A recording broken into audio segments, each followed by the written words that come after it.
నమస్తే, welcome to Khyati connects. నేను మీ Prem. Telangana revenue మరియు భూ రికార్డుల నిర్వహణలో గత ప్రభుత్వం తీసుకొచ్చిన ధరణి పోర్టల్ సామాన్య రైతాంగానికి వరంగా మారాల్సింది పోయి శాపంగా మారిందనే విమర్శలు ఎప్పటికప్పుడు వస్తూనే ఉన్నాయి. భూములు ఉన్న పట్టాదారు పాస్ పుస్తకాలు రాక, తప్పుల సవరణ కోసం ఆఫీసుల చుట్టూ తిరగలేక పేదలు పడుతున్న ఇబ్బందులపై రాష్ట్ర ప్రభుత్వం ఇప్పుడు ఉక్కుపాదం మోపుతుంది. ఖమ్మం జిల్లా సత్తుపల్లి నియోజకవర్గంలో నిర్వహించిన ప్రజాపాలన ప్రగతి ప్రణాళిక ప్రజా దర్బార్ సదస్సు సాక్షిగా రెవెన్యూ శాఖ మంత్రి పొంగులేటి శ్రీనివాసరెడ్డి ధరణి పోర్టల్ లోపాలపై అత్యంత సంచలన వ్యాఖ్యలు చేశారు. గత ప్రభుత్వ అనాలోచిత నిర్ణయాల వల్ల నాడు గడీల పెత్తనంతో బందీ అయిన భూ రికార్డులను విడిపించి భూములపై పేదలకే సర్వాధికారాలు కల్పిస్తామని మంత్రి కుండబద్దలు కొట్టారు. ఈ వీడియోలో ధరణి తిప్పలని తప్పించడానికి ప్రభుత్వం తీసుకుంటున్న చర్యలు, వచ్చే జూన్ 2 నుంచి ప్రారంభం కాబోతున్న 2వ విడత ఇందిరమ్మ ఇళ్ల నిధుల వివరాలు మరియు అటవీ భూమి సమస్యలపై మంత్రి జారీ చేసిన కఠిన ఆదేశాల పూర్తి వివరాలను క్షుణ్ణంగా చూద్దాం.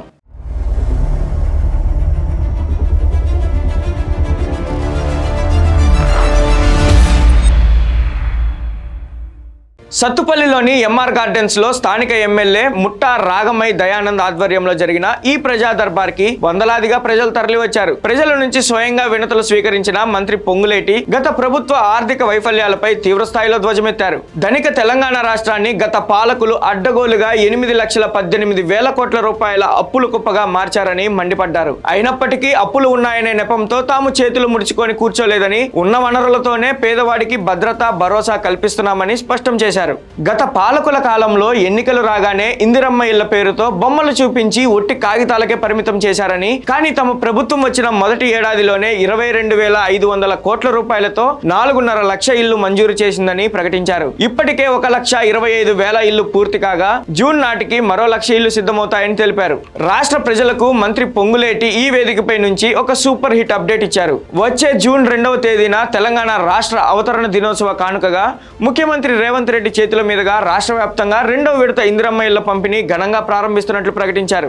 గతంలో లాగా ఇళ్ల నిధుల కోసం దళారుల చుట్టూ తిరగాల్సిన అవసరం లేదని, హైదరాబాద్ లో ముఖ్యమంత్రి బటన్ నొక్కితే ₹1 లంచం లేకుండా నేరుగా లబ్ధిదారుల ఖాతాల్లోనే ప్రతి సోమవారం నిధులు జమ చేస్తామని చెప్పారు. ఇంటితో ఆగకుండా సొంతంగా ఇల్లు కట్టుకునే నిరుపేదలకు ములకపల్లి క్వారీ నుంచి నాణ్యమైన ఇసుకను పూర్తిగా ఉచితంగా అందిస్తామని హామీ ఇచ్చారు. గత పాలకుల హయాంలో నిరుద్యోగులను రోడ్డున పడేస్తే తమ ప్రభుత్వం వచ్చిన 2 ఏళ్ల కాలంలోనే 72,000 ఉద్యోగాలు భర్తీ చేశామని, త్వరలోనే మరో కొత్త కొలువుల ప్రకటన రాబోతుందని నిరుద్యోగ యువతకు భరోసా ఇచ్చారు. సత్తుపల్లి పట్టణ మరియు గ్రామీణ పరిధిలో దశాబ్దాలుగా నలుగుతున్న భూముల సమస్యలపై మంత్రి పొంగులేటి లైవ్ లోనే అధికారులకు క్లాస్ పీకారు. సత్తుపల్లి పట్టణ పరిధిలోని 399 సర్వే నెంబర్ అంశంతో పాటు చుట్టుపక్కల 9 గ్రామాల్లో ఉన్న దాదాపు 6,500 ఎకరాల భూ సమస్యలపై మంత్రి సానుకూలంగా స్పందించారు. పేదపల్లి, నారాయణపురం పరిసరాల్లోని 5,500 ఎకరాల పైచిలుకు భూములను క్షేత్రస్థాయిలో పూర్తి స్థాయిలో కొలతలు చేపట్టి స్వాధీనంలో ఉన్న అర్హులైన రైతులందరికీ పట్టాదారు పాస్ పుస్తకాలు ఇవ్వాలని